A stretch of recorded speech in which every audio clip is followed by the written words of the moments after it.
It was Monday, 4th of July, when Catherine had to fly back home from Santiago de Compostela. But at least we spent some hours in the famous Pilgrims city.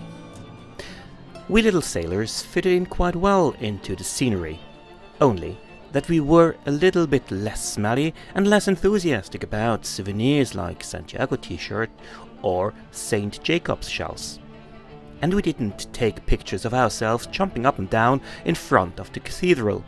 Well, it would not have been right anyway to do so, as we came by boat and bus. The cathedral, of course, is impressive, and you could confess your sins in any given language of this planet. Well, maybe not in Swiss German. I spent €1 for a candle at the grave of the saint for good luck for the trip back. No, I'm not a believer, but you never know.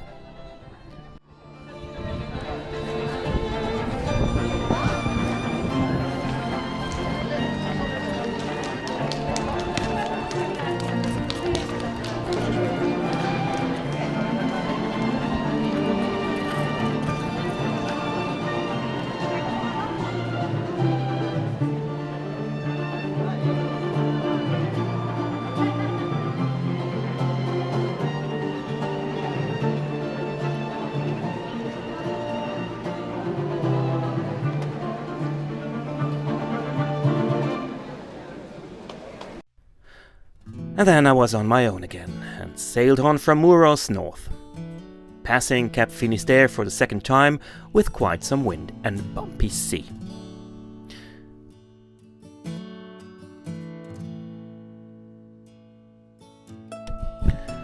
But at least there are other sailors like me. Brian, a Scotsman who also sails single-handed on his lovely ketch Morningstar, is on his way home to save Britain after the Brexit. Well, good luck, Brian.